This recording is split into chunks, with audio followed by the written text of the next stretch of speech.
This is Facets of Connection, where we are transforming relationships within an evolving world. Brought to you by Relational Life Foundation and hosted by me, Sarah Melissa Oswald.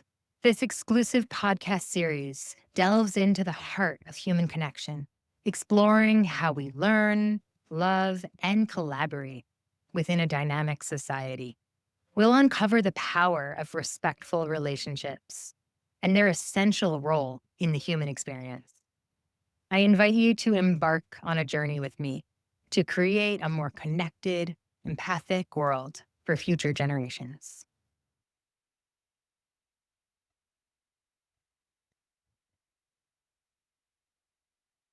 In this conversation, I welcome a special guest and friend, Dr. Toufic Hakim.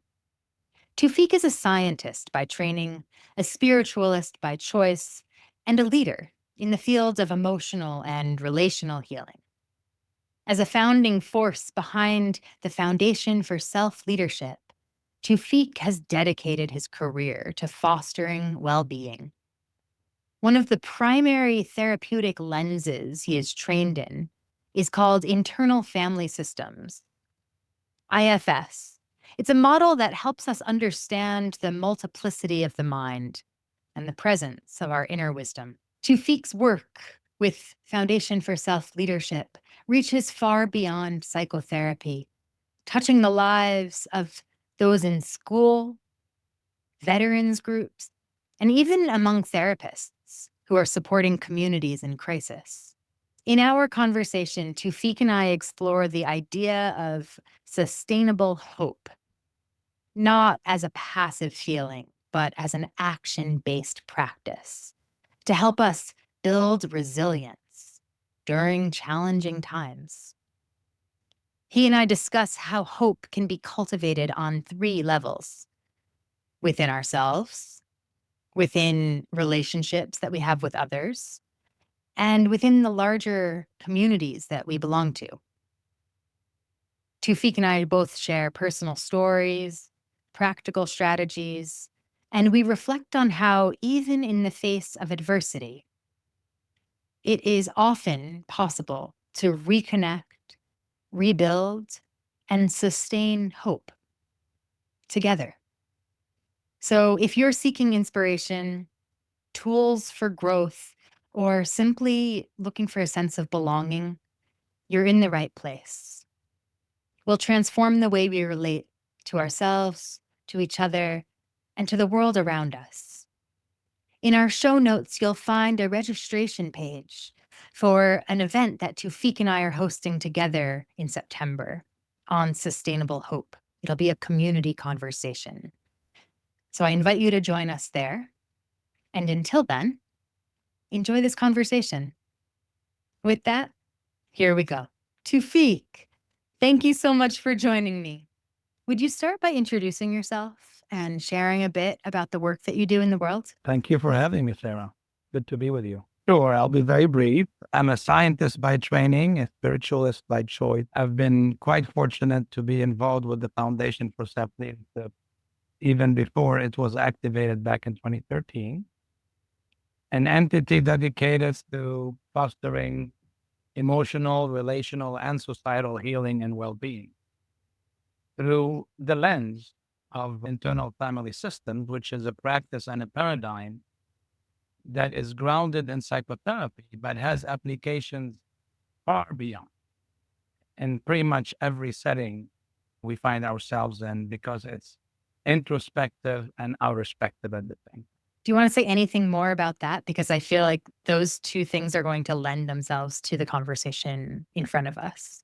Sure. I mean, the work we've been doing is, besides the basic effort to advance independent research into these ideas and into this perspective of the human psyche, we have been incubating programs where people can take these notions about the human psyche, the multiplicity of mind, the presence of inner wisdom, the ability to navigate the relationship between our aspects of our personality and that inner wisdom in relation to the interactions every day, we take these ideas and try to incubate them in applications that serve people, groups, organizations in various settings, be they school, be they military veteran group.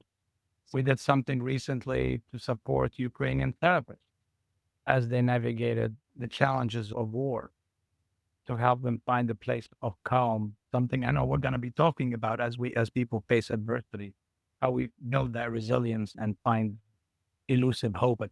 Elusive hope. Perhaps that's our title.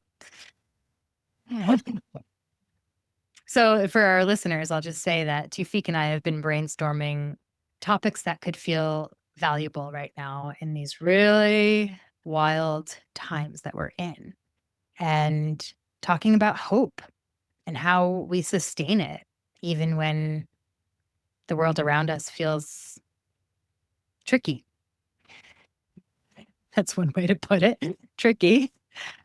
And I'm particularly interested in sustainability, right? So sustainable hope for me is action-based.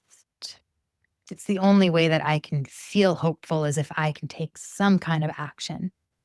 And so Toufic and I have been talking about the ways that we can think about that and how we can take action on 3 different levels. Toufic, do you want to speak to those levels? Sure. And I want to amplify this notion of sustainable hope that's action based, right? Active hope, as some folks have called it. It's a notion that's been around for decades. And it's there because if I'm in a helpless, hopeless situation, there's nothing I can do. And I find myself in a vicious spiral, downward spiral, right? Because I cannot do anything. That makes me more hopeless. Being hopeless, I'm convinced I cannot do anything, and so on and so forth. So we have to start somewhere. And the thinking with the different levels is in every situation we find ourselves in, there's always us, each of us, right? Our self-awareness of our own presence, the stories in our head, the emotions and sensations that run through our body, the stories that we carry through our parents and their parents, right? The generational legacy, the responsibilities that make us experience sometimes very difficult emotions. So there is us, and I like to call that the inner sphere, right? This is the I, the inner sphere of I. But I'm not alone, right? Even if I'm isolated, and some people find themselves isolated and prefer to be isolated. But even when I'm isolated, I'm in relation with somebody. And in often case, different types of people in different settings. And what that interaction does, it sometimes feeds into that inner sphere and is influenced by what happens inside my inner sphere. And I say inside and inner, I'm not talking about somewhere between the liver and the spleen. I'm using a metaphorical inner, right? That's what happens in my mind, but my mind might be outside of me. And then the third level is that larger community or communities to which we belong by choice or by default. And that includes the natural community, the natural environment. Uh-huh. So there are 3 levels that are interacting really at all times. And it's important for us to just keep track of that. And developing and sustaining hope can meander through these various levels and we eventually create some sort of integrated state. So that's really my view, abstract as it is. My way of organizing my thoughts around hope and Great. I'm just going to reiterate them to make sure I got it because the really. second one seemed a little blurry. So first would be inner world, relationship with self. The second level or the second circle, I like to think of them as concentric circles. The second one would be interpersonal. So relationship with one other perhaps at a time. And then the third layer, the next circle out would be what I call intrapersonal, yeah, our community and the world around us. Maybe the world is even the next one. I don't know, right? The environment beyond that, but our communities. And as I've been navigating the current times, the community aspect feels more important than it has. And community has always been extremely important to me. I go out of my way to build it everywhere I live. But all of a sudden, I feel like I need people around me to be with in my grief, in my questioning of the right thing to do right now, in my willingness to be in the present moment and not disassociate. I'll just name this. I personally have been taking a break from being too connected to the world because I can't do it. It's not sustainable for me. And so I check in on the news once or twice a week. And I set an intention. I hold myself in warm regard as I do that. And otherwise, I'm trying to stay focused on what's right under my nose that brings me joy. And I don't know if that's sane or not useful to behave that way. But what I notice is that when I do check in on being plugged into the world, that I'd really love to be in community and be in discussion with people around me for that. And so I'm thinking about hosting some kind of weekly gathering with people in my community. But I digress. I want to say one other thing, Toufic. These 3 aspects of relationship to self, to other, to the community, these have been part of my coaching work for over a decade. This has been my framework for how I work with couples. Well, there's resonance here because this is something this is how I organize my thinking around everything I do, actually. Executive leadership work, program development work, interaction with others, personally and professionally. There's always this inner sphere of I, the outer sphere of you and I, and then the greater we, right? Whatever the we is.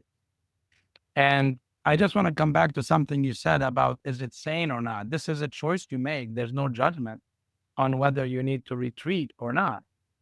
Because even when you're alone, you technically have a community of thought. You're never actually fully alone, because I don't know what that means. If you have a good relationship with self, right? If you have come to appreciate your own strengths and your own vulnerabilities, really what made you, how far you've come, how far do you still have to go, right? What brings you joy, how you address your pain, right? And all these things make you who you are in the moment, right? So even when you retreat to your space, and I know you have family responsibility, right? So you're really never alone in that sense. But even if you do, there is somehow a reassembly that prepares you to go back with folks. In my case, I went the opposite direction. Same here. I dove more into keeping up with what's going on rather than less, because I want to try to understand how I can engage, right? And I try to get the information from as many different sources as I can. And my intention is not to render judgment, but really to listen to signals, to be able to say, yes, there is an issue here, but I might have a concern about how it's being addressed. Looking for ways to build bridges, trying to understand the dissonance that exists. Because it's the dissonance that actually contribute to our lack of hope. And you feel that you're stuck, you have to take a side. And it's okay sometimes to take a side. But what's more important than taking a side, I think, is to take a stand that honors you, that honors your values vis-a-vis others, and honors your values vis-a-vis the greater we. And I think thanks for naming that. I think that makes sense. And that gives you hope. Huh. As you're speaking, I'm just assessing my own style of navigating harder times in the world. And for me, and I'm sure there's other ways to do this, right? That my way of navigating the world right now, it seems opposite of yours. And I've chosen to do it this way because it actually helps me have more sustainability as a human being to show up when I have the space to do that. And otherwise, I feel like totally flooded and I'm protecting my nervous system by unplugging. And some might see that as irresponsible, right? So, For them to judge. At the end yeah, of the it's just balance. yeah, you have to find the path to your own comfort, to your own safety, right? To your own sustainability. And if you notice that getting, I don't want to use the word bombarded. I don't like to use terms like that, but let's say bombarded with information that triggers you, activates you, dysregulates you, you can say, why am I doing that? How is it serving me? People say, and if you ever read Nicholas Nassim Taleb and his work on the black swan and anti-fragility, the more you connect, the more fragile you become, right? News will find you. Good news and bad news will find you.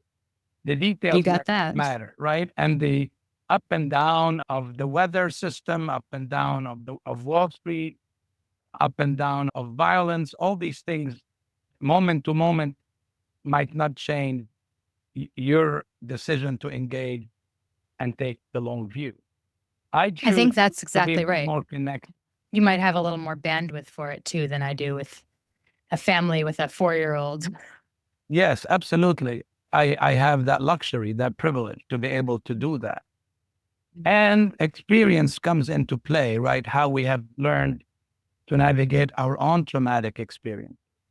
Sadly, having lived in a civil war gave me a different perspective into the world, into what's important, into how to appreciate the moment. And I'm not saying I do it all the time because I can get activated. I can also get a little frustrated and flirt with losing hope. But I've also Mhm. learned when in the middle of trauma, and if you've had, God forbid, a car accident or something like that, you notice time slows down in some crazy way. And it's physiological, actually. I was in a car accident 3 years ago, and I was in the passenger seat in the back. And there was this sudden accident, and I could see my hand move in slow motion before I hit something and I end up breaking my wrist. I saw it in slow motion. I've had similar experiences before.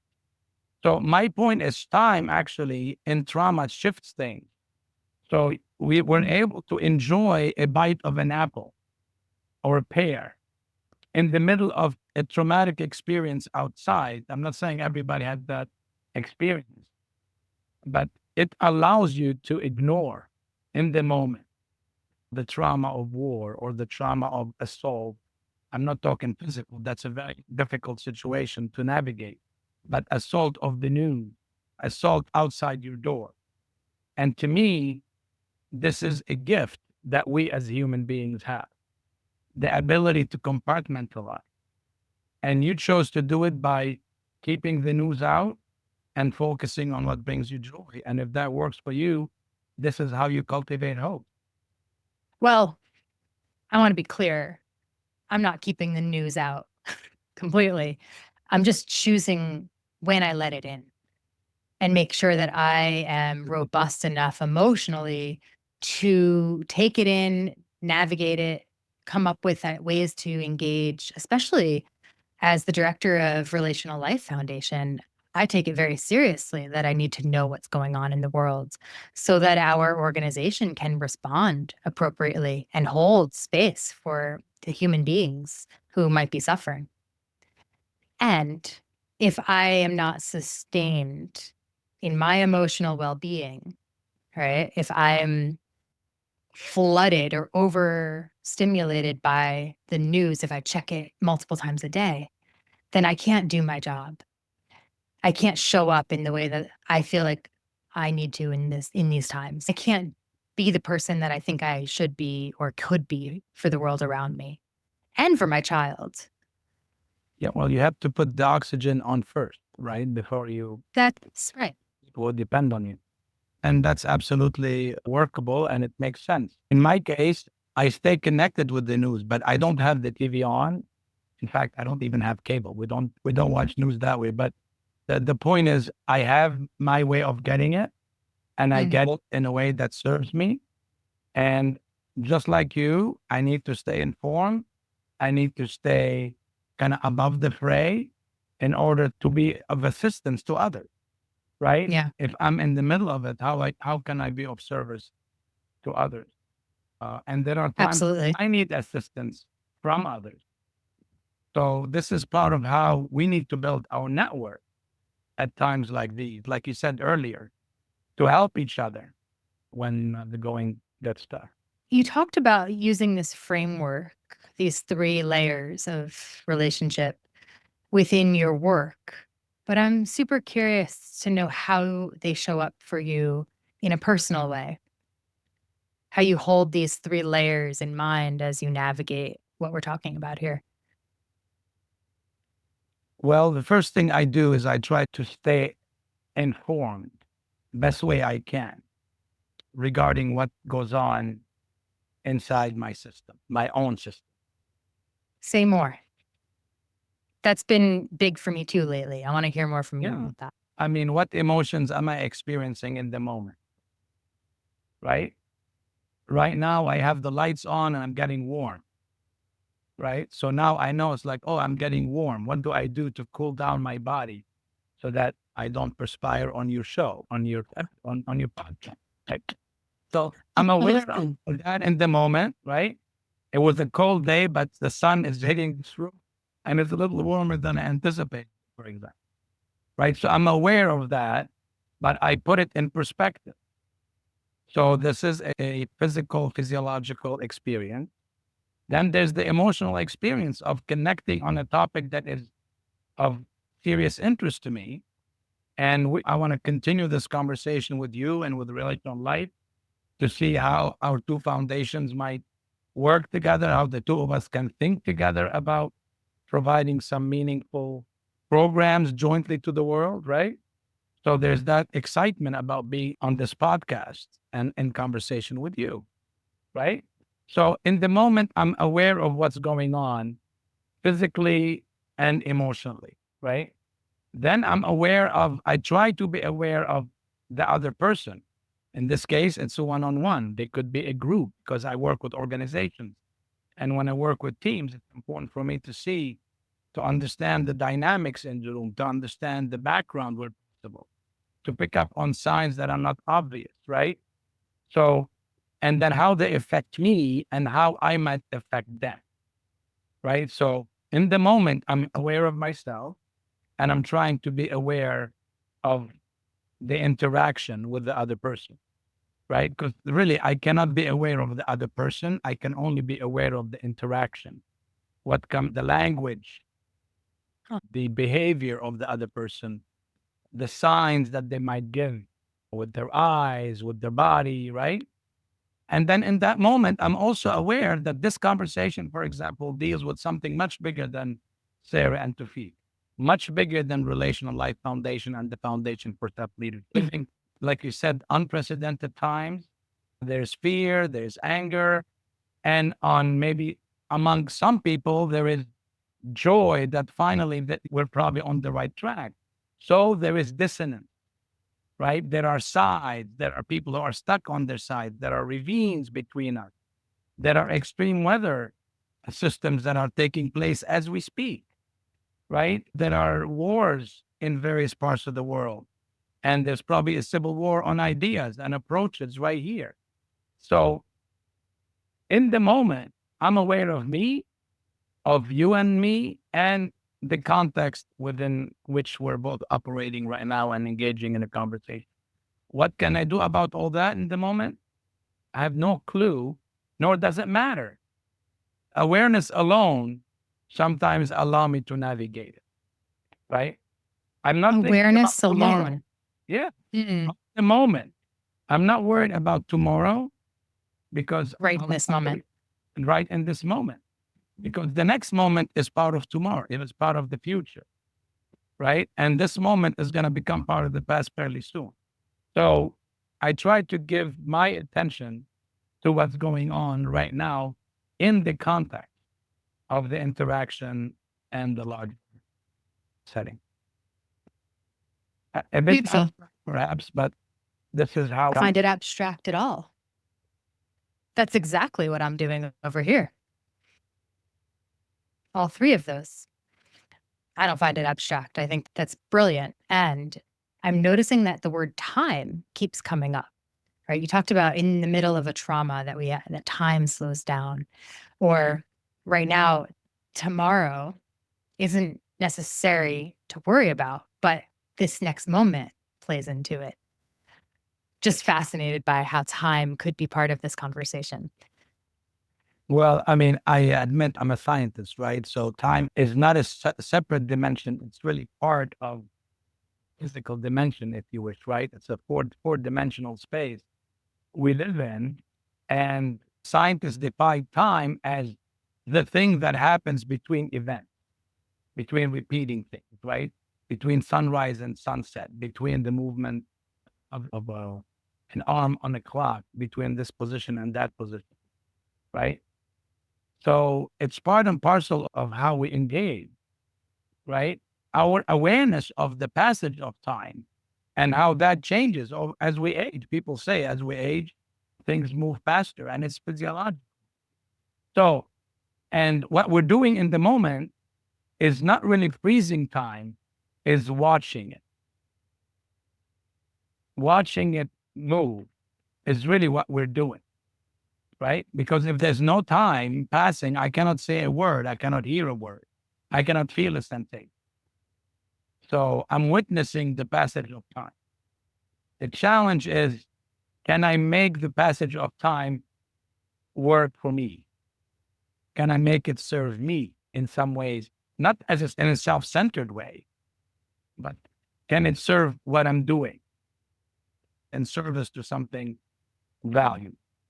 That's a whole other conversation. We could go far on that topic of time, but I want to take it back because maybe that was a Bring it tangent I back. shouldn't have sent you on.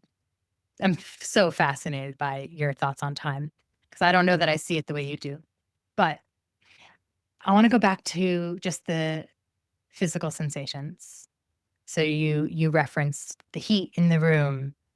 You're aware of the warmth, the lights on your face, and your inner experience in this very moment. And this is something that I've been practicing more, and it might illuminate how disconnected I've been from my body for a while.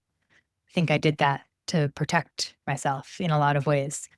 But I have found that if I just pause and put my hand on my heart and the other hand on my belly, take a breath, and just ask what the deeper sensation is. And it might show up as a sensation, it might show up as words or an emotion. But I have found that connecting with myself in this way has been so incredibly satisfying and nourishing. And it's providing me the contact that I'm yearning for in, yes, from others, but that I can give myself that own contact has been something that I've been aware of for a long time, but only more recently am I having a felt experience of it. And it's been so juicy to explore. So is that part of what you mean when you talk about relationship to self? Yeah, partly. What you're doing basically when you're touching your heart and your belly, you're almost rewiring your parasympathetic nervous system. You're appeasing those aspects of you that may be activated by something. And you're reminding yourself that I'm here. Like it's unconscious, I think. Like I'm here. I'm feeling me. I'm still here. And I think I'm going to be okay. I'm going to be here. If I take a deep breath and calm whatever's activated, all the children that I carry, right? Because we carry every moment in our life, I think, in us. The other day, I was just taking a walk and I had this impression that my 10-year-old, and I wasn't thinking theoretical. I wasn't thinking, oh, the model talks about these various parts of ourselves that are there to protect us from pain caused by little lowercase t and uppercase t. And I wasn't thinking any of that. I was just walking. And I had this impression that my 10-year-old was walking with me. My 20-year-old was walking with me. My 30-year-old was walking with me. And how what the 10-year-old experienced is still with me. I may have interpreted it differently now. And so did the 20 and the 30. And I do not want to continue because I don't want to reveal older age. But the point is, they're with me, right? Just to And clarify for our audience, that's all the same child that's of yours. the same me, the Mhm. same I. The reason I like to call it the inner sphere of I is because there are many me and one I. The I is the integrative experience of all the needs, right? It's Oh, the I sum, love that. because the needs maybe have been also object to the conditions, to the interaction, to the drive to succeed or achieve or be obedient or whatever it is that we experience. And then there somewhere emerges the I that brings them all together. Not when people talk about the adult, it's a little deceiving. I think child, children and adults can have the same experience. Maybe that's the human wisdom, the human spirit that keeps us one. I'm talking about the end, because there might be also a human spirit that keeps all of us one if we're willing to see it that way. So all I'm You, saying is, go ahead. there's so much here. There's just so much I could ask you about, right? So you're gonna have to bring me back on a I cooler. gotta bring you back to, so it's all the same I that's All the same. experiencing my 10-year-old, my 20-year-old, my 30-year-old. But what I wanted to make sure our audience understood is that 10-year-old is the same human being as that 20-year-old and that 30-year-old. It's just time has passed. The same human being, and one can argue at the risk of sounding a little woo-woo that I can sense him, right? I can sense the 10-year-old. I might have to close my eyes to see him because I've seen him in videos, I've seen him in pictures, right? But I sense him now, right? And Because the same I experienced him it's as the a same 10-year-old. eye experience because the eye hasn't changed. Right. Like how we say the actual EYE, the eye doesn't change size, right? It appears to get smaller over time because the body changes. But I think, if I'm not mistaken, it's one of the organs that doesn't change shape. So, in the same metaphor, the I, the pronoun, the I, the integrative system, the integrative self doesn't change. I might not have experienced it or recognized it or been in touch with him, with her, with them, etc. Right? But the needs evolve. Their experience changes. Their view of the world changes. Their knowledge and ability to analyze and synthesize and process information and emotions change. So now I hold the 10-year-old with some compassion, right?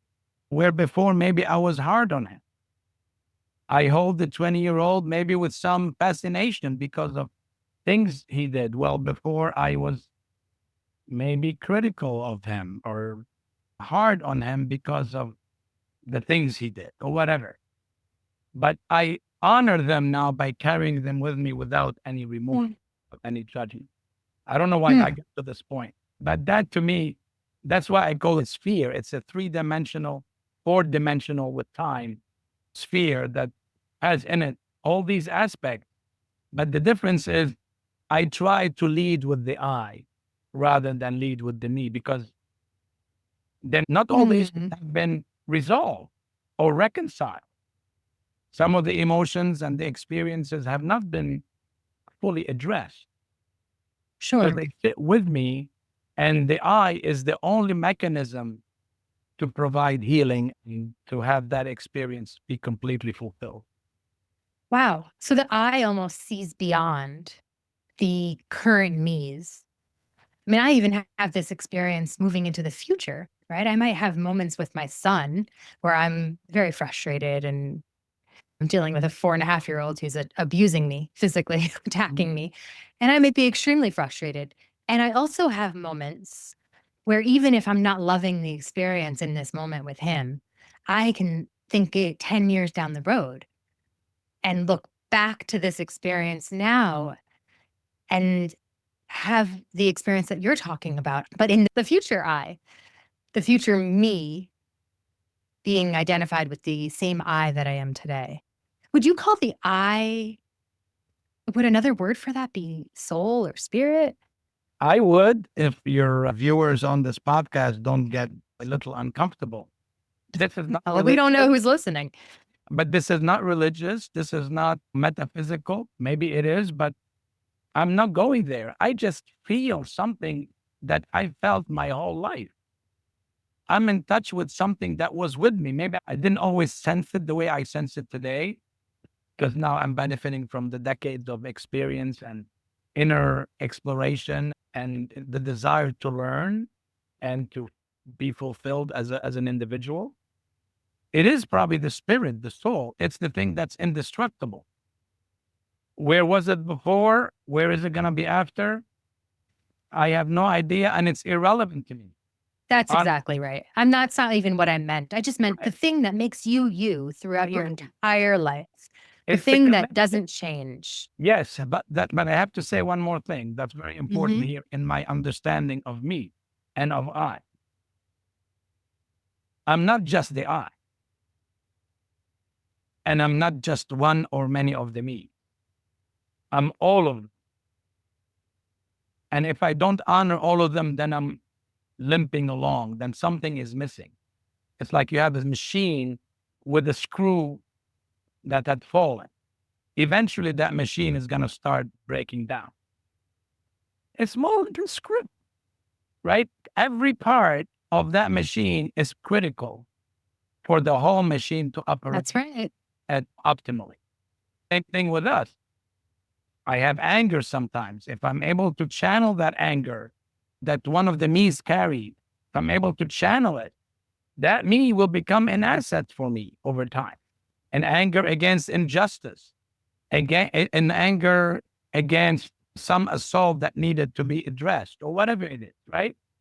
Same thing with fear, same thing with perfection, same thing with other experiences we've had. And if you watch Inside Out and Inside Out 2, there could be a few of these things. And if you, I have been trying to get my kid to watch that with me because I want to see it. But they're he, fascinating. And there's actually something that the Dalai Lama sponsored years ago called Atlas of Emotions. Hmm. And you can find it online. A psychologist who actually advised Pixar on Inside Out put it together, and it shows you how the emotions kind of evolve, how one lead to the other and to the other, and what kind of behavior. And these become universal. My anger might not look the same as yours, but it's anger. My fear might not be, and so on. And so is hope, right? We might come to it in different ways. We might experience it differently, but it propels us to that future I. And that's the point I wanted to underscore before I forget. The fact that you're able to see yourself out of that experience with your child gave you hope and gave you the resilience that's and the right. ability to come back to the moment and smile and say, okay, dear son, I know we'll deal with it. We'll get through. You are absolutely right. It makes us resilient to be able to time travel. If you're feeling ready to take a deep dive to transform your relationships, you'll want to join us for the RLT Relationship Skills Bootcamp events. Based on the work of renowned therapist Terry Real, this workshop equips you with essential skills for building more loving, intimate connections. A recent participant said that this workshop is for those interested in deepening their understanding and experience of intimate relationships. This course is very concise, informative, and extremely useful. They said, I wasn't sure what to expect. I am very pleasantly surprised, and I feel I have practical tools to enhance my relationship with my partner. We believe that everyone deserves the tools for healthy, fulfilling relationships. And so, all relationship boot camps through Relational Life Foundation are offered on a sliding scale, making it accessible and affordable for anyone. I have personally attended the boot camp 3 times and can attest to the depth of its content. I learn more about myself and my partnerships every time I take the workshop. You don't want to miss this opportunity. Visit relationallifefoundation.org or click the link in our show notes to learn more and check out dates for the upcoming events. A lot of people think of time as this linear thing, but from the way that we're talking about it right now, and from the way that I feel like I relate to it in general, it feels more like a sphere, like what you're describing, that it's all those aspects of the me from previous years are still here present with the I now. They're not separate. They're not I didn't leave them behind. And this is something I grapple with a lot because I have a lot of grief around all the relationships that I don't maintain. So many people I love that I don't get to talk to, that I don't get to see. And will I ever talk to them again? I don't know. Yeah, but They're when you with do, me. they're with you, because when you do reconnect, you feel, because of that strong bond you have, as if time, talking back about time, hadn't passed. You pick up from That's right. where you left off, right? Because there's something that is beyond time and space that we develop with certain people, right? And people with us and people who may have crossed to the other side, right? Spiritual other side.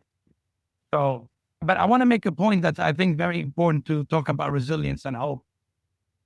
I want to make sure we don't romanticize that too much and to make it seem like anybody in any situation has access to them. Sometimes when I'm facing a difficult situation, it's impossible to see a future self. And I might not be lucky enough to get there, right? Yes, There are so absolutely. many people in the world, with locally, regionally, globally, who carry with them, sadly, generational burden, right? Yes, And burdens in the moment that are beyond one's imagination. And some of them are on the receiving end of some significant attacks of sort, be they verbal, physical, economic, systemic, whatever. We cannot be naive to assume, or nor can we be presumptuous and, forgive me, arrogant to assume that it's up to them to step up regardless. We that's hope right. they will be able to find something in themselves to do that. But there are situations where what we're talking about become a bit too theoretical, For and sure. applying it is a little more complex than we're making it seem. I You just think wanted to so? acknowledge that. Ah, I think so. I'm joking with you. You think so? I think what we're talking about is actually a very privileged thing to be able to do. Absolutely. Absolutely. And I want us to acknowledge that, recognize it, in our case, embrace it without losing sensitivity, without losing attention when it comes to those who aren't able to get there. And I want to really dedicate whatever I have left in my life and energy and wisdom and skills to be in those spaces and learn and be aware of the privilege I carry, right? At the end of the day, all of us carry privileges and all of us have been marginalized in some. As long as we're aware of this dynamic, and it varies from person to person. Yet, what I'm going to say here kind of contradicts what I just said, that for all of these individuals, this is my belief, my humble opinion, that there is an indestructible I that not only is going to lead them, but has some characteristics that I do hope can be tapped into. Goodness, humanity, right? The ability to see the other and listen to the other. Sometimes there's a fog, there's the rubble of life, as I like to call it, that gets in the way. But how many stories do we hear about people being rescued, pulled out of the rubble? Days later, look at Myanmar's sad situation lately, and in Thailand. People were rescued from the rubble, one of them 5 days later. The same way I believe that the rubble of life could be hopefully removed and the eye can come out whole Mm. and unaffected. Well, affected, perhaps. Not the eye, maybe the knees. Uh-huh. The knees Let me are ask you affected. this. Yes.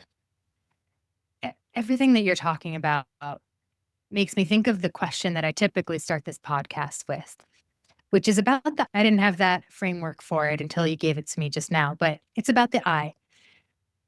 Personally, I have this belief that we all have a particular light or power that we're meant to bring to the world. And that if we each can tune into that there's room for everyone to bring the thing that they are meant to bring. And it's a collection of the me's. It's all the things. It's all the circumstances that we were dealt and the ways that we adapted. And also something about the eye, that thread that goes through the course of our lives that make us who we are. And so I just want to ask you Ask. if you were to look back on your life and your eye, your sense of self, what is that unique light that you are meant to bring to the world? What's your superpower? I wish I knew exactly what it was, and I wish I was in full touch with it. There are some strong needs that may get in the way at times Right. of me identifying and manifesting that light.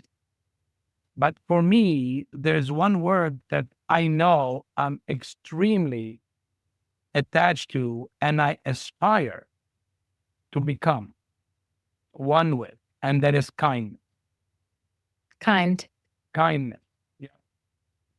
So to me, what does it serve? You cannot build a building with kindness. Well, you cannot fix a car with kindness. Well, you can, right? But kindness is not going to be the pieces you're going to use to build the or to fix the car or to solve a problem, right? It's the how. This is my thing. It's like, how do I approach everything I approach?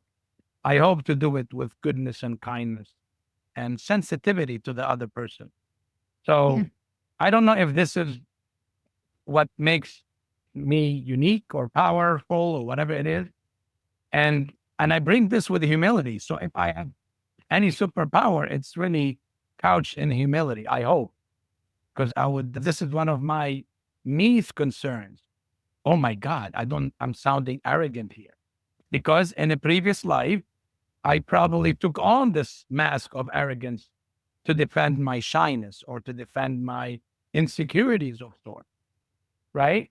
And now I don't have to worry about that. I don't judge that.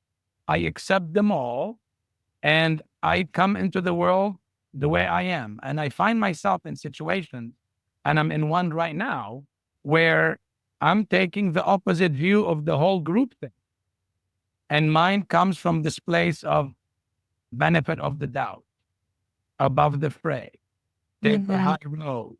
Let's find the goodness. And if we tap into it, people will respond differently, Mm. right? In the IFS model, they talk about self, which is begets self. That's true to some extent, but we have experienced many leaders in our world over history who were, quote unquote, aware of self and presented the optimal view, the best way of being, right? The better angels, and succumb to a bullet. So self doesn't always beget self. But for those folks in that space, it's worth it at any cost. And that's the point I want to make, that I'm at a place now, and maybe it took me that whole journey to recognize that, yes, I get embarrassed at times. It's natural. I get shy at times. I get concerned at times.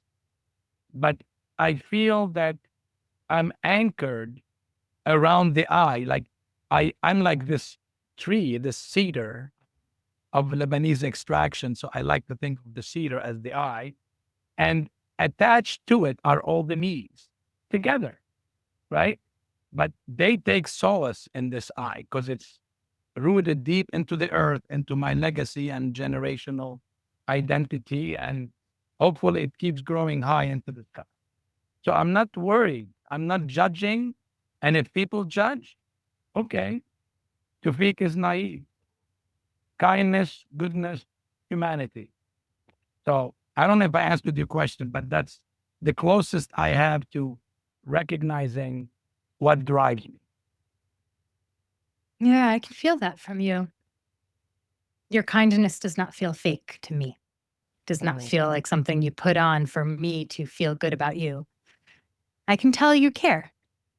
I've known you now for 5 years, and that's been true since the first conversation we've had. Thank you for saying that. It's true. And your kindness goes beyond just feeling your care for other humans, but you really do a great job of putting yourself in other people's shoes and thinking what it might feel like to be on the receiving end of you and taking that into account in your actions. Empathy, I suppose we could call that. Well, maybe more than empathy, compassion. Compassion. The internal Yeah. family systems model around which the foundation was formed. But like I said, it's not to hold the IFS banner, but rather to open the IFS window and look at that inner garden and the garden between different houses, right? Where people gather.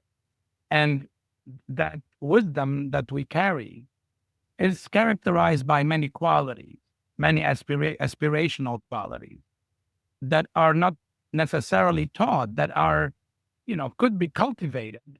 But for many people, once they're in that state, they somewhat appear spontaneous, right? People say, right? This is what the experiential evidence shows. But among those qualities is the quality of compassion, the ability to feel the other person's experience, to feel with them. Nobody can really know the other person's experience, but you can feel with them without judgment, without presumption, without imposition. It's like a very gentle presence that I feel with you, not for you. Yeah, I could feel for you, but I feel with you. I'm by your side. And because of that, you can trust that I'll have your back. It's not, in my opinion, it's not a passive experience. It's not a passive compassion. It's quite active, like the hope we're trying to turn into action. I was going to say, this ties right back in with our initial plan for this conversation. Being with other. It's not passive. How do you think these concepts of compassion and putting yourself in someone else's shoes play into relationship with the whole? Because we haven't touched upon that too much yet. Yeah. Maybe that's a whole other conversation that we save for another time. But the other point I was going to make, if I may, is I can probably feel with you so much better, so much more in depth if I can feel with myself, right? If I recognize that we have something in common, some shared human experience that I need to. People talk about forgiveness. Well, you cannot forgive someone else if you haven't forgiven yourself, right? And you can technically not forgive someone else unless they're ready to be forgiven, right? It's not something you just give freely, right? There's an experience. It's a dance. Same thing here. It's a dance. I have to maintain my space So the other person can fit there and they both control it in some fashion. So I have Let me clarify. please. What I think you're talking about is I can be here with you, fully immersed in who you are and how you're being, but also I must not lose touch with who I am and who I am being in this moment. I can't fully merge with you. I must have my individuation. Absolutely. And here, if I may quote Gibran, he said something, he was talking about marriage, I think, and he said, drink from the same wine, but using separate cups and that sort of thing. But then he said, let there be space between you where the angels of heaven can dance. Yeah, So that you I are love that. one, you are still an individual, but the oneness of the two doesn't mean, you completely merge and disappear. It means you build what's between you so it can hold the two of you together. Yes. So you're holding that thing that's holding the other, and the other is holding that thing that's holding you. Because the you and the I exist. That's what we're calling it, the outer sphere of you and I. That ampersand between the you and I is a critical aspect of the relationship. The liminal space. Yeah. I'm getting very excited over here because this is where I experience divinity. Not to get too woo-woo on us, but if I had a relationship with the divine, that's where it is. It's the space between me and another. And so I'll reference Terry Real here for a moment, the founder of Relational Life Therapy. He talks about how we look for God in our partners. Yeah, we all think we deserve God in a partner. And that's going to be shattered because we can't possibly find that, right? And the real being a true adult in this world is actually quite lonely because we don't get God in our partners. We must work with the partner we've got, not the partner we deserve. Right. I like to take that the next step further and say, yeah, maybe you don't find the divine in your partner, but that you can find the divine in the space between. And to do that, like you said earlier, you have to be there as a you or as an I. That's right. And you've quoted Terry. I'll refer to Dick Schwartz, the founder of IFS, who wrote a book years ago called I'm the One I've Been Waiting. I just bought it. It's a great start. Terry Okay. actually is referenced in the book. I know that two of them were on stage together years ago. I want to say, I don't know, 2014, 2015. I was at that conference. But the point I want to make is you have to be there looking after yourself in order for you to be able to be there for the other.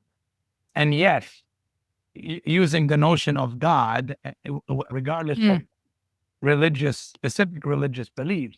Yeah. And going back to Gibran, he said, don't say God is in my heart. Say, I am in the heart of God. And if we think in those terms, that will take us to that third level, Sarah, about the greater we. Relationship or relation to the greater we being the community of people, being the natural environment, being in a team I'm working on, an organization, a family. To me, that becomes what's God there? And to me, when we talk about teams, groups, communities, and I do this as an organizational developer, I think about what are the values that are shared in this space, right? So, I can talk about the greater we, it sounds romantic and beautiful. And because I'm thinking about that spirit that binds us, the human spirit that binds us all, the goodness that's hidden somewhere if it's not visible, the kindness, the ability together to do great things, the notion of the true collective, right? That we can support each other when the boat rises with the tide, we all rise together, that sort of thing. So we need to find those shared values because they're not always there, unfortunately. They're not always there in teams. They're not always there in organizations. They're not always there in our world community, let alone our own locales and municipalities and states and so on. But we have to be in constant search for these shared values. and be able to see the common humanity in the other. Because once I lose touch of this collective, then I'm going to probably become isolated as you and I, and then eventually isolated or just I, right? But we share something together. The question always is, what is it that we share together? Does the earth belong to us or do we belong to it? The whole notion of nations and borders and tariffs and things that happen between those systems have taken over. Right or wrong, that's not the issue. But the systems have taken over, and we may have lost some humaneness in the process. We may have lost focus on the human, on humanity. So I would love to do a reset, but I'm not king, and we don't have too many kings left. So at this point, my focus is on these ideas and how we can take these ideas and form from them something actionable, something really useful, accessible. How might we find a little bit of hope in a difficult situation? How might we build a little resilience? How might I lean on you and you lean on me so together we can navigate a treacherous terrain? That to me is where the work that I have subscribed to lies. I have to be honest to myself. I mean, I'm a little guy working in a little organization. Maybe I have big vision, but my capacity is limited. So I don't think of that as a defect or a deficiency. I think of that as the borders of reality. But within that reality, I'm going to go and hit every single guardrail. And push with my elbows to open up the space of them so I can continue expanding my own learning and my own contribution. Beautiful. It makes me think about some of what you're talking about feels so out of reach. It feels just like a concept, right? And I also have a felt experience of it being very attainable in a real, solid, concrete kind of way. And it makes me think of this sign that I saw on a bus stop, like a big billboard type of sign.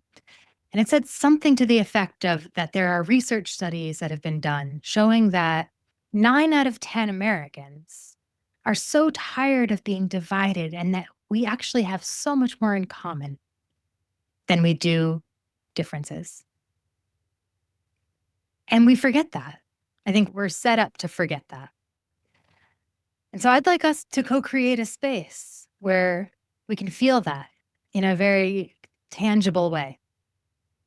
And so we've talked about hosting a community gathering based on some of the principles we've been speaking about here.